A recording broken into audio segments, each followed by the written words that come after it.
Encore un peu de musique. Avec le groupe de rock franc-comtois Ange, le célèbre chanteur du groupe, Christian Descamps, a tiré sa révérence en début d'année et laisse aujourd'hui les rênes à son fils Tristan, qui nous fait le bonheur d'être avec nous ce soir. Bonsoir à vous Tristan. Bonsoir. Vous qui avez suivi votre père durant tant d'années, qu'est-ce que cela vous fait de devenir aujourd'hui le chef de ce groupe si mythique ?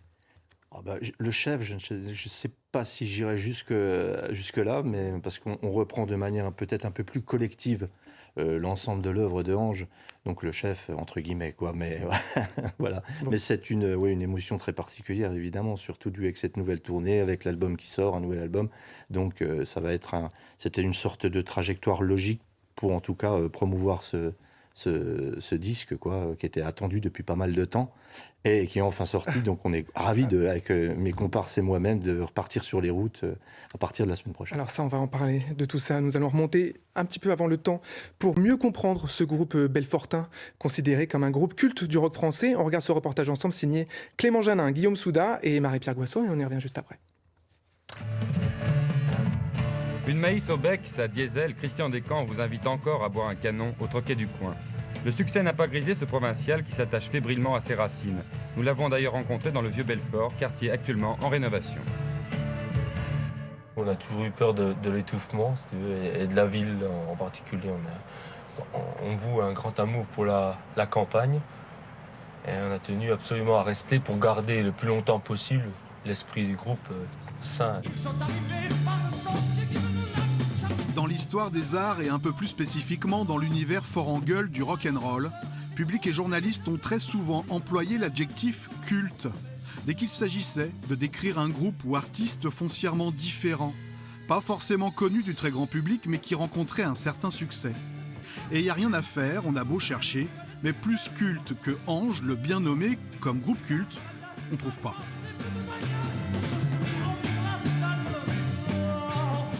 Bien des jeunes n'ont pas hésité à faire de nombreux kilomètres pour être présents ce soir. Dans cette archive de 1977, c'est un palais des sports de Lyon plein qui attend le groupe créé à Belfort par Christian et Francis Descamps en 1969.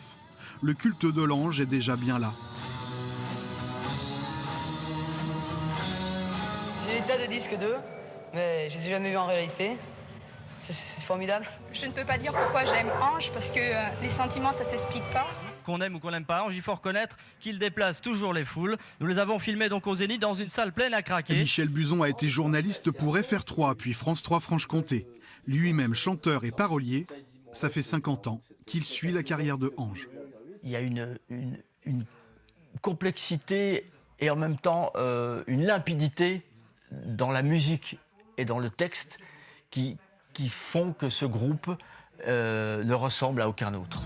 Au marécage de ton passé, j'irai offrir mes pieds honteux. J'auréolerai de tes années celles qui feront de moi.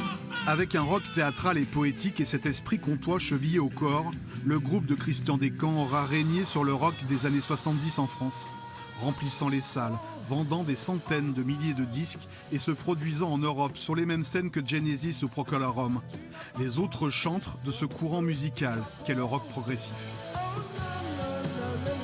Le groupe qui fonctionnait en France avant que Téléphone existe, c'était Ange. Hein, en termes d'affluence dans les salles. Téléphone n'existait pas encore. Ils ont fait des salles, des palais des sports de 10 000, 12 000 personnes. Ça a été une grosse vague. Hein. Je me rappelle, ils étaient dans Best, dans Rock and Folk, dans la presse spécialisée. En France, ils vendaient, ils étaient classés par les gens, les amoureux de musique, au même titre que Neil Young, McCartney, Bowie, quoi. C'est-à-dire qu'Ange, ça a été vraiment un phénomène. Les décennies et leur mode passeront. Ange restera Ange. Malgré le départ de Francis le frère, Christian Descamps qui n'aura de cesse de réinventer sa musique, faisant de son fils Tristan un partenaire de scène appelé à prendre la relève du père. Il a réussi ce rêve parce qu'il transmet finalement à Tristan qui est sur scène depuis des années et des années, et il transmet à ce groupe qui est le son d'Ange aujourd'hui depuis longtemps. Ce rêve, il le transmet. La musique de 2025, c'est la musique d'Ange, c'est pas la musique de 1969 à la création, c'est Ange 2025. Et ça, c'est réussi. Si les médias et donc le grand public oublieront petit à petit le groupe, ses fans resteront fidèles. Pour les derniers concerts de Christian en 2025, l'Olympia fut complet 2 soirs, pour rendre hommage à un groupe qui a reçu 6 disques d'or et vendu plus de 6 millions d'albums. Un ange éternel donc, un groupe culte.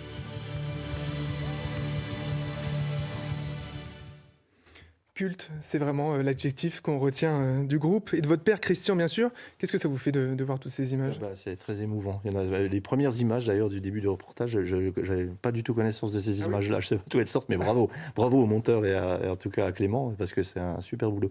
Et oui, alors le mot culte, oui, littéralement, oui, je pense vraiment que mon père est une légende du rock français, oui, c'est assurément. Alors, on va encore en parler. Vous étiez en résidence à Nancy pour préparer ce nouvel album Cunégonde, et vous l'avez écrit avec votre père, bien sûr. Oui, on l'a créé du moins avec tous les musiciens. On a voulu travailler d'une autre manière pour ce disque-là, se réunir entre 4 musiciens. Et mon père, de son côté, écrivait les textes. On a coécrit 1 ou 2 textes ensemble. Et d'ailleurs, dans le reportage, on voit Michel Buzon également, qui est interviewé tout le long, qui est aussi auteur d'une poésie qu'on a mis en musique sur un morceau de l'album Cunégonde qui s'appelle Un passage de rêve. On va continuer d'en parler. Je vous propose juste d'écouter un petit extrait que vous connaissez bien sûr, mais qu'on va découvrir ensemble.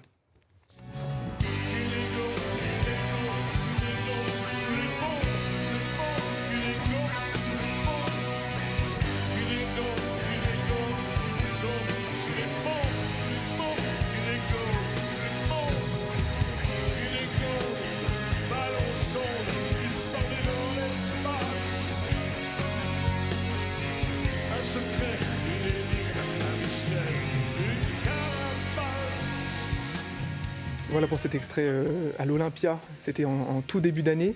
On revient sur l'album. Quelle est l'âme d'Ange ? On est en 2025, le groupe existe depuis plusieurs années. Est-ce que tout change ou est-ce qu'on garde... Non, tout change, on garde certaines choses, mais tout ne peut pas changer comme ça du jour au lendemain.